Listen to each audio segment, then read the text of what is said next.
समस्त देशवासियों को हिंदी दिवस की हार्दिक शुभकामनाएं। सबको विदित ही है कि संविधान सभा ने 14 सितंबर 1949 को हिंदी को राजभाषा के रूप में स्वीकार किया। यहाँ ध्यान रखने वाली बात यह है कि हिंदी को राजभाषा के रूप में स्वीकार किया गया, जबकि देशवासी हिंदी को राष्ट्रभाषा मानने की भूल कर लेते हैं। यह देश का दुर्भाग्य ही है कि हमारे पास राष्ट्रध्वज है, राष्ट्रगीत है, राष्ट्रगान है, लेकिन राष्ट्रभाषा नहीं।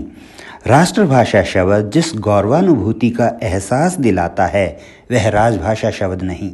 राजभाषा कार्यालयी भाषा है, जबकि राष्ट्रभाषा जन जन की भाषा होगी। हिंदी को राष्ट्रभाषा का दर्जा देने के लिए संविधान में संशोधन किया जाना चाहिए। जिस प्रकार राष्ट्रध्वज को हर कोई घर पर फहराए या ना फहराए, लेकिन राष्ट्रध्वज का अपमान कोई नहीं कर सकता, वैसा ही नियम हिंदी के लिए हो। देश के नागरिक हिंदी बोलें या ना बोलें, लेकिन हिंदी का विरोध करके हिंदी का अपमान वे ना कर सकें, ऐसी बाध्यता हिंदी के राष्ट्रभाषा बनते ही हो जाए तो हिंदी का जो अपमान भारत में निरंतर होता रहता है वह बंद हो जाएगा। जब हिंदी का विरोध बंद होगा तभी इसके प्रचार प्रसार के रास्ते खुलेंगे। हिंदी का विरोध क्यों होता है, यह भी जानने योग्य बात है।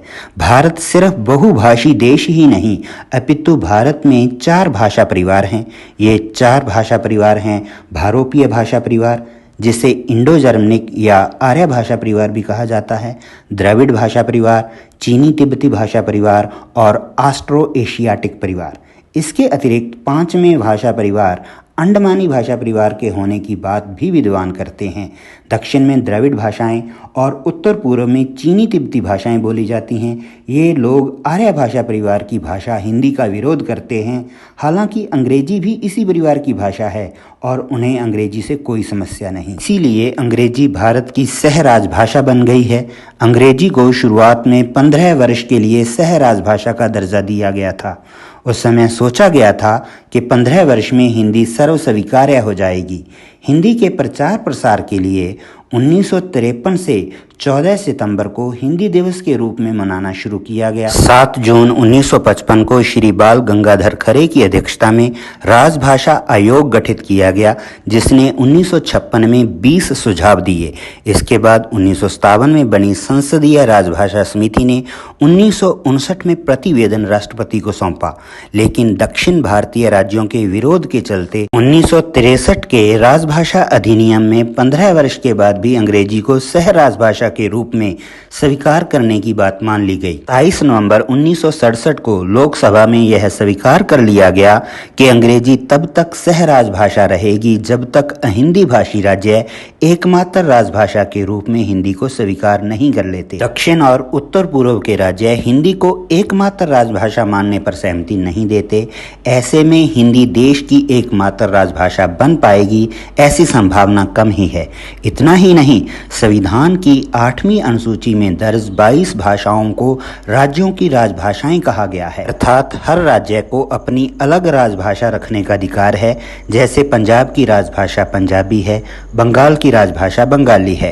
राज्य की राजभाषा का अर्थ है कि राज्य अपने कार्यालयों में अपनी राजभाषा में काम करेगा और राष्ट्र के अन्य राज्यों से देश की राजभाषा में। जब देश की एक राजभाषा नहीं बन सकती तो हिंदी को आगे बढ़ाने का एकमात्र उपाय है कि राजभाषा में यथास्थिति बरकरार रखते हुए हिंदी को राष्ट्रभाषा का दर्जा दे दिया जाए, अर्थात कार्यालयी कार्य भले ही अंग्रेजी में करने की छूट राज्यों को हो, लेकिन राष्ट्रभाषा का सम्मान करना उनका दायित्व हो।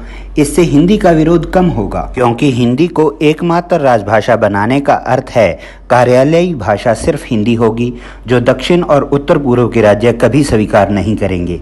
साथ ही उत्तर भारत के वे लोग जिनकी मातृभाषा हिंदी है, लेकिन हिंदी की तकनीकी शब्दावली के कारण वे भी अंग्रेजी में खुद को सहज पाते हैं और राजभाषा हिंदी के पक्ष में आवाज बुलंद नहीं करते। हिंदी और अंग्रेजी दोनों के राजभाषा बने रहने पर राहत महसूस करेंगे। राजभाषा में बदलाव न करके जो अब लगभग असंभव है। राष्ट्रभाषा के रूप में हिंदी को संविधान में शामिल करके हिंदी का विकास किया जा सकता है, क्योंकि राष्ट्रभाषा में कार्य करने की बाध्यता नहीं होगी, बोलने की बाध्यता नहीं होगी। हाँ, हिंदी से जुड़ी किसी भी बात, चाहे वह साहित्य हो या फिल्म, उसका विरोध नहीं किया जा सकेगा, जिससे दक्षिण और उत्तर पूर्व के राज्यों में हिंदी समर्थकों को बल मिलेगा। इसके अतिरिक्त हिंदी के राष्ट्रभाषा होने के कारण राज्य सरकार को हिंदी भाषियों को संरक्षण प्रदान करना अनिवार्य हो जाएगा। हिंदी के विकास के लिए हिंदी भाषियों को भी सुहृद बनना होगा। इसके लिए उन्हें अंग्रेजी से सबक लेना चाहिए।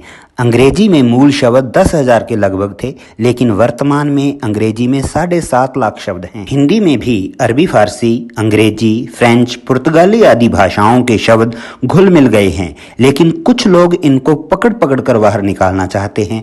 वर्तमान दौर में खोजी गई वस्तुओं के नाम अंग्रेजी में हैं और हम उनका हिंदीकरण करके खुद का मजाक बनाते हैं। फेसबुक, मोबाइल, रेलगाड़ी आदि के लिए हिंदी नाम की जिद क्यों? ऐसी जिद भाषा के विरोधी पैदा करती है। इसलिए हिंदी दिवस पर संकीर्णता को छोड़ते हुए अन्य भाषाओं के शब्दों को खुले दिल से अपनाएं। साथ ही संविधान में हिंदी को राष्ट्रभाषा के रूप में शामिल करने की मुहिम शुरू करें, तभी हिंदी दिवस मनाना सार्थक होगा।